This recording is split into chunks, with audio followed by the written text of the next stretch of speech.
What are you saying? You, housekeeper, snapped my mother-in-law, Linda. What, a housekeeper? Seriously? I said, shocked. You're like a housekeeper in this house, Linda continued. You don't earn much money, so you have to do your job as one. Her husband, Mark, added, we wouldn't have these problems if it weren't for you. Linda went on, fine, then leave, don't hesitate. I will, I said firmly. My name is Mia, and I'm 31 years old. I'm a stay-at-home mom. My husband, Alex, and I have been married for 2 years. It was a rushed marriage because I got pregnant, and we now have a 2-year-old daughter. Alex and I were classmates in high school and reconnected years later at a reunion.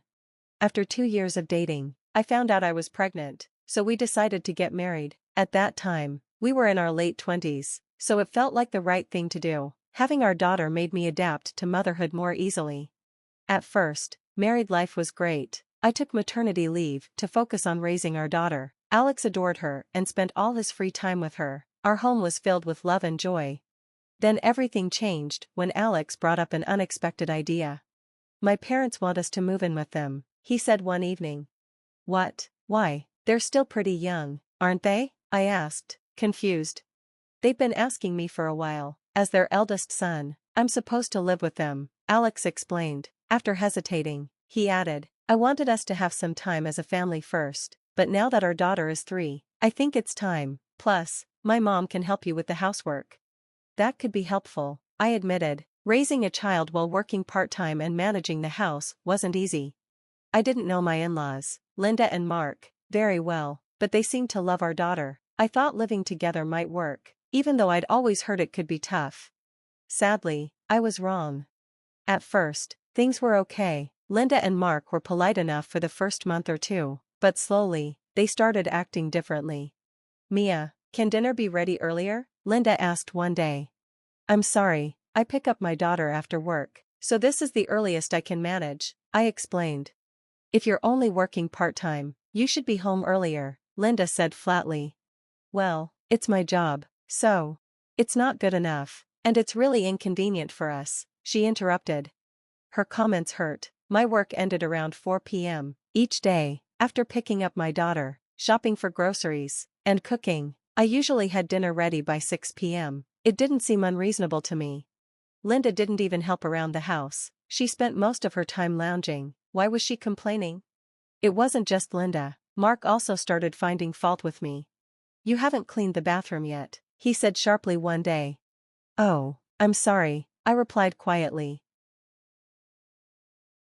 I was going to make dinner first, I said, trying to stay calm. You're so slow, can't you do things faster? Snapped Mark, my father-in-law. What? I couldn't hide my frustration.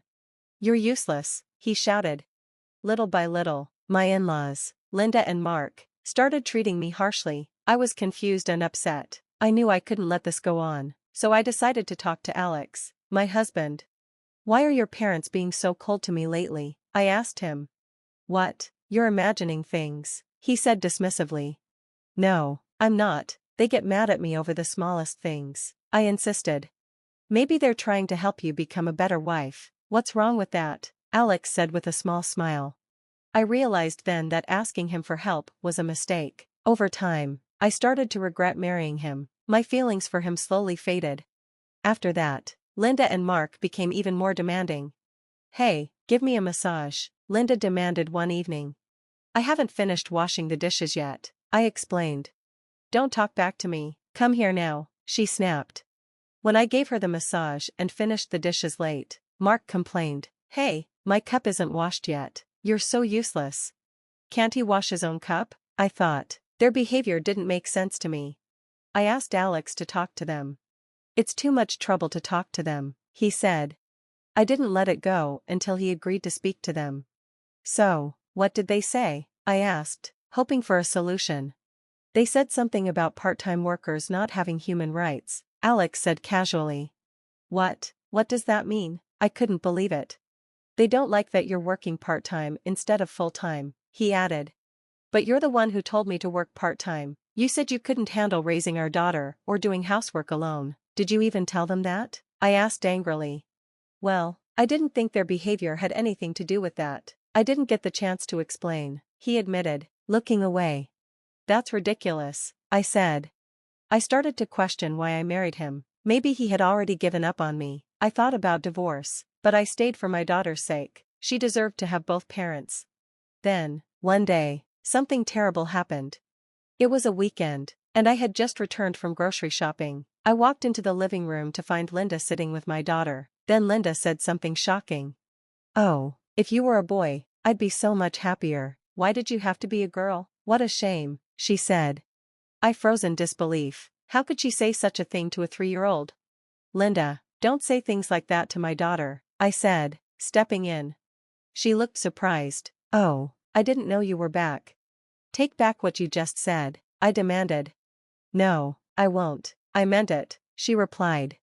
"What if she gets hurt by your words?" I asked. "She's too young to understand. You're overreacting," Linda said dismissively. I'd had enough. "It doesn't matter if she understands. It's about what you're teaching her. I won't let you hurt my daughter," I said angrily. "Hurt her? When have I ever hurt you?" she shot back.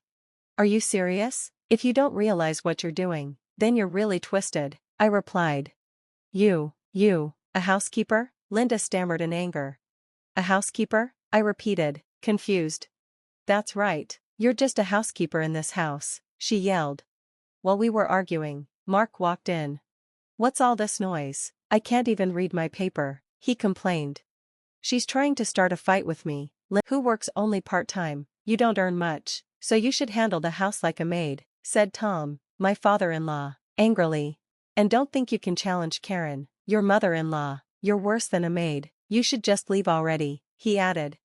"You only got pregnant to trap our son for his money. A woman like you would do that. We'd all be better off without you," Karen concluded.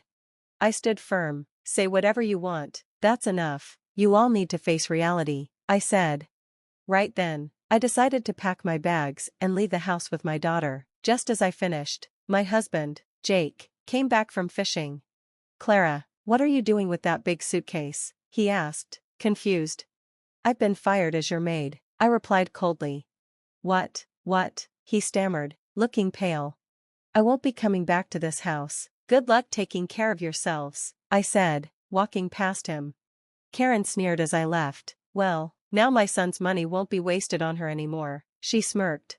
Jake stood there, speechless. I was done. I took my daughter and went to my parents' house. The next day, Karen called me. "Hello? What do you want now?" I asked, annoyed. "Clara, I'm sorry for the things I said yesterday," she said, her tone suddenly soft. Her change in attitude was suspicious. Jake must have told her something. "What happened all of a sudden?" I asked. "I had no idea. Please come back," she pleaded. "You don't need me, right? So, there's no reason for me to return," I said. "I didn't know you were contributing money to this house," she admitted, sounding nervous. "I was giving you $1,000 a month from my salary," I explained. "Even though I work part-time, I'm a nurse, and I earn a decent income. Jake has a full-time job, but his salary is low, and most of it goes toward living expenses. That's why I was helping out financially. We were also saving for our daughter's future. Jake is kind but insecure, and he tries to appear better off than he is." When I left, he didn't want to admit that he depended on me financially. But when he failed to stand up for me, it was the last straw, I said. I told Karen I wouldn't return, no matter what, and hung up the phone. Then, I sent Jake a message saying we'd settle things through a lawyer. I blocked all my in-laws' numbers and prepared to file for divorce. I asked Jake for child support and alimony for allowing his parents to harass me endlessly. Now, Jake is almost broke, struggling to keep up with payments. He can't afford to give money to his parents, either. Karen and Tom's desire for luxury has drained their savings, and they've started relying on Tom's retirement fund. At this rate, they might not make it financially. But that's not my problem anymore. They got what they deserved. Every time Jake sees our daughter, he asks me for help because he's struggling. One day, I told him, "If you keep asking, I won't let you see her anymore." He stopped asking after that. As for me, I moved back to my parents' house and am working hard as a single mother. My mom helps take care of my daughter, so I've been able to work night shifts again. My income has increased, and I'm doing much better. I'll keep working hard, earning money, and enjoying watching my precious daughter grow. Thank you for reading. Please like and share this story if it inspired you. See you next time.